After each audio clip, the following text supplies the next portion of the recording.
Good afternoon and welcome to the Dallas Convention Center where the State Republican Party of Texas is holding its annual convention. My name is Ben Strusand and I'm with Americans for Prosperity and RightOnline.com. This afternoon we're interviewing all the major candidates for the State Republican Party chairmanship.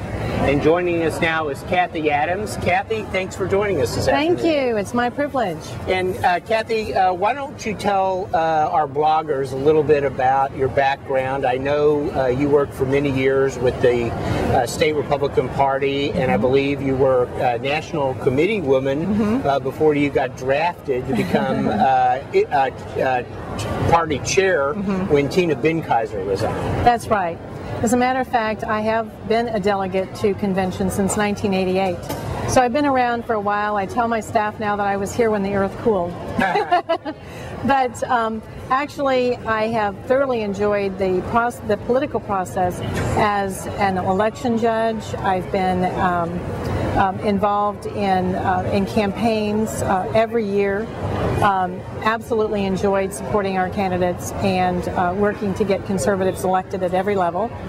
I also, 2 years ago, was elected as the Republican National Committee woman, which was a great honor. And then over those last 2 years, I have been attending the Republican National Committee meetings and working on a level where we can bring things home for Texas. And the most exciting thing, most recently, that we've brought home is that I received a call from Michael Steele, who said, I am going to do something that neither of your political opponents could do, and that is we're paying an old legal bill for you. And so that was $133,000, stemming back to the days when Tom DeLay actually stepped down and they were trying to figure out how to replace him on the ballot and so on. Now that was a bill that the State Republican Party incurred years ago, correct? It did. Right, and as long as you brought up the subject of finances, because I know that is a hot topic in the race for state party chair, why don't you tell us a little bit about the condition that you found the State Republican Party in terms of finances when you were appointed, which I think was in October of 2009. Actually, I was elected by the State Republican Executive Committee on October 24. And at that time, I expected everything to be in order. I had no idea that I would be walking into a ship that was taking on water, very frankly.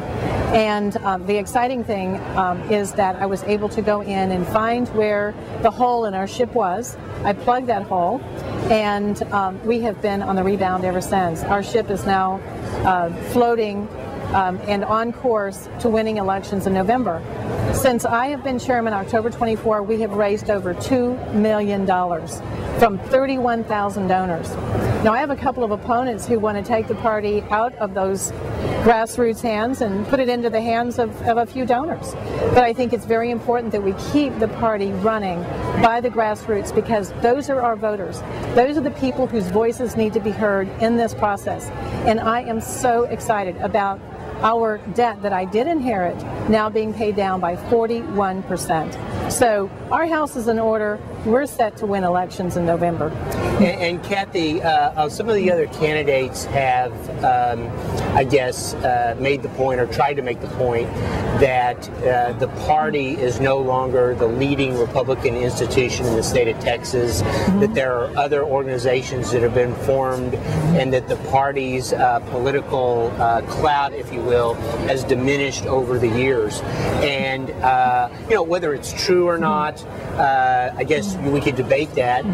But what are your plans to enhance the value of the party to individual Republican candidates and to promote the value of the party and, I guess, to win elections in November and in years to come? Well, you know, having led a statewide organization for the past 16 years. That's right, Texas Eagle Forum. That's right, and that was the Texas Eagle Forum. For 16 years I did that. Neither of my two opponents have an experience of running a statewide organization or for being on the ground level, never seeing red ink, I might add as well. But also you can say, you know, the Texas Eagle Forum was also busy at recruiting candidates. So has the Associated Republicans of Texas. So has GOPAC. So is Americans for Fiscal Responsibility. I'm grateful for all of these people who come together and work as a team. But you see, because I've been a grassroots worker all of these years, I understand how the system works. When they talk about other people coming in and taking responsibility that the party is supposed to have, no, you don't understand. We work as a team, and that's when we are strong. When you have got all of these different organizations working together toward the same goal, which is winning Republican elections in November, we are strong. So you think the path should be, rather than reasserting party prowess as in a leadership position necessarily, you think the path should be working with all the other organizations that have sprung up and trying to elect Republican candidates statewide? Absolutely. Because when we're working toward the same goal, I am used to working in a coalition, you know, with the Right to Life groups, with the anti-new tax groups. I mean, I agree with the principles of the Republican Party platform, and I welcome all to come and join in, because when we're all working together and we have a clear vision of where we're going, then we win elections. That's what matters.